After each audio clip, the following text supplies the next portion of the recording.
एक बड़ी खबर आ रही है छत्तीसगढ़ से बड़ी खबर आपको बता दें। सूरजपुर में ट्रिपल मर्डर का मामला सामने आया है। पति पत्नी बेटे पर हथियार से हमला हुआ है। हमले में पति पत्नी और बेटे की मौत हो गई है।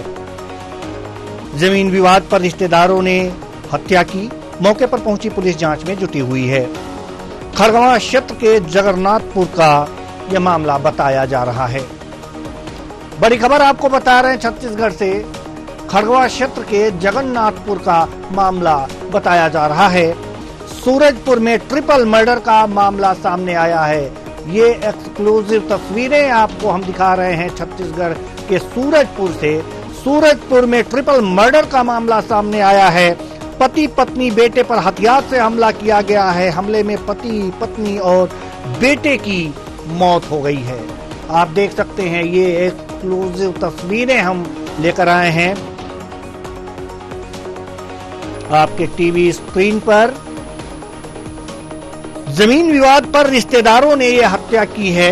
मौके पर पहुंची पुलिस जांच में जुटी हुई है।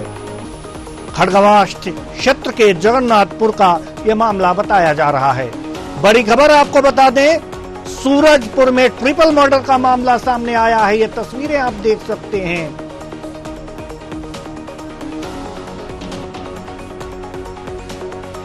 इस खबर पर ज्यादा जानकारी के साथ हमारे संवाददाता डॉक्टर प्रताप नारायण हमारे साथ जुड़ चुके हैं। जी प्रताप नारायण, ये ट्रिपल मर्डर का मामला सामने आया है। जी, क्या ताजा अपडेट हैं और क्या पूरा मामला है? जी देवेंद्र, ताजा अपडेट मैं तस्वीरों में दिखाना चाहूंगा। Crime scene, do not cross the crime scene की तस्वीर आप देख रहे हैं। अभी यहाँ पे ट्रिपल मर्डर जो जमीन विवाद की वजह से हुआ है, ये तस्वीरें बेहद ही दिल दहला देने वाली तस्वीरें हैं। और इस मामले में लगातार पुलिस घटना तो ये एक्सक्लूसिव तस्वीरें हम आपको दिखा रहे थे घटनास्थल की। ये सनसनीखेज मामला है और पुलिस जो है घटनास्थल पर भारी संख्या में पहुंच गई है। यहाँ पे एसडीओपी, अभी थाना प्रभारी, चौकी प्रभारी से लेकर अभी यहाँ पुलिस अधीक्षक भी पहुंचने वाले हैं। और यहाँ बता दूं मैं, आरोपियों की संख्या अभी तक पता नहीं चल सकी है। यह जमीन विवाद पिछले 7 वर्षों से चल रहा था और जो पीड़ित परिवार, जो मृतक हैं, वो उनको डिक्री मिल चुकी थी न्यायालय से। वो इस खेत पे आए थे खेती करने के लिए और उनकी बेरहमी से हत्या कर दी गई। इसके बाद बता देना चाहूंगा मैं, राजस्व अमला जो किसी न किसी तरीके से फैसले तो दे देता है, लेकिन अमल कराने के लिए न पुलिस से संपर्क किया जाता है। और ऐसे में पीड़ित परिवार बिना किसी सुरक्षा के यहाँ आया हुआ था और तकरीबन जानकारी जो मिल रही है कि 30 से 40 लोगों ने मिलकर इनकी हत्या कर दी। मां और बेटे की मौत की घटनास्थल पर ही हो गई और पिता की मौत अस्पताल ले जाते समय गंभीर अवस्था में उनके सिर पे चोट लगी थी धारदार हथियार से और रास्ते में अस्पताल पहुंचने से पहले उन्होंने दम तोड़ दिया और परिवार पूरी तरह से बिखर गया है। बहरहाल पुलिस इस मामले में गंभीरता से जांच में जुटी हुई है ताकि इस मामले में संलिप्त जो भी आरोपी है उन्हें पकड़ा जा सके। जी, जैसा कि आप बता रहे हैं कि कई लोगों ने मिलकर ये हत्या की है, तो संदिग्धों के नाम भी सामने आए होंगे। क्या जो पुलिस प्रशासन है उन संदिग्धों पर कुछ कार्रवाई कर रही है, छापेमारी कर रही है, उनके धरपकड़ के लिए कोई योजना बना रही है? जी देवेंद्र, पुलिस की एक टीम लगातार आरोपियों को पकड़ने के लिए पूरी योजनाबद्ध तरीके से प्लानिंग करके निकल चुकी है और अभी तक नाम इसमें किसी के खुलासे पुलिस ने नहीं किए हैं। इस जांच के बाद जो भी नाम आएंगे उसका खुलासा पुलिस करेगी, कितने लोग शामिल हैं इस हत्या में, सब देखना होगा।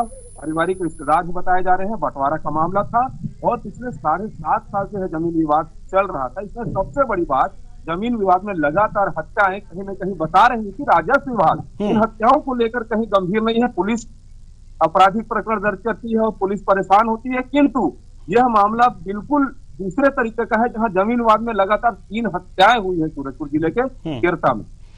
जी प्रताप, जैसा कि आप बता रहे हैं कि ये दूसरे तरह का एक मामला है। ये दूसरे तरह से क्या तात्पर्य है, हम क्या समझें, हमारे दर्शक क्या समझें ये दूसरे तरह का जो मामला है? देवेंद्र, जमीन विवाद का जो मामला है, इसमें हमने हत्याएं तो देखी थी कि एक दो मर्डर ऐसे होते थे और आरोपियों की संख्या भी एक आध दो होती थी, लेकिन इसमें 30-40 की संख्या जो आ रही है सामने, ये अलग तरह का मामला बन रहा है जिले में। पहली बार ऐसा लग रहा है कि एक मॉब लिंचिंग टाइप का मामला लग रहा है। क्या खुलासा पुलिस करती है तो आने वाला वक्त ही बताएगा। जी बिल्कुल, आप सही बात कह रहे हैं कि 30-40 लोगों ने मिलकर पति पत्नी और बेटे की हत्या की, 3 लोगों की हत्या की, और वास्तव में मॉब लिंचिंग का मामला लग रहा है ये।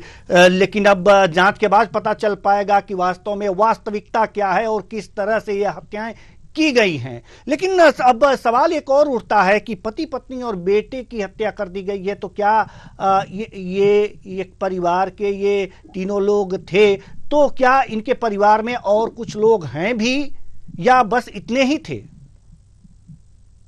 जी, इनके परिवार में जो माँ बाप और बेटे की मौत हुई है, उसके बड़े भाई भी हैं संतोष टोप्पो, वो पत्रकारिता से भी जुड़े हुए हैं। उनका रो रो के बुरा हाल है, वो अभी कुछ कह पाने में समर्थ नहीं है।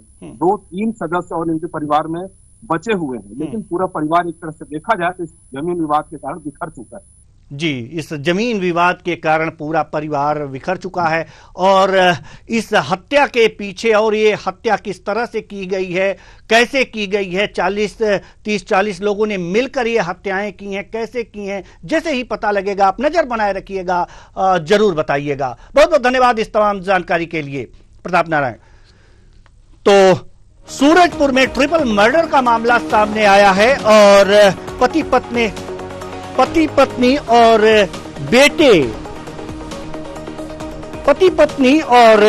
बेटे की हत्या की गई है धारदार हथियार से। ऐसा माना जा रहा है कि 30 से 40 लोगों ने मिलकर के ये हत्याएं की हैं, यानी कि पूरी तरह से मॉब लिंचिंग का मामला सामने आ रहा है। लेकिन अभी पुलिस जांच कर रही है, जांच के बाद ये बताएगी कि आखिर ये हत्याएं कैसे की गई हैं। हालांकि जमीनी विवाद माना जा रहा है इन हत्याओं के पीछे का मामला, कि इस जमीनी विवाद के कारण ये हत्याएं हुई हैं। ये एक अलग तरह का मामला जिस पर तमाम जानकारी दे रहे थे हमारे सूरजपुर संवाददाता प्रताप नारायण।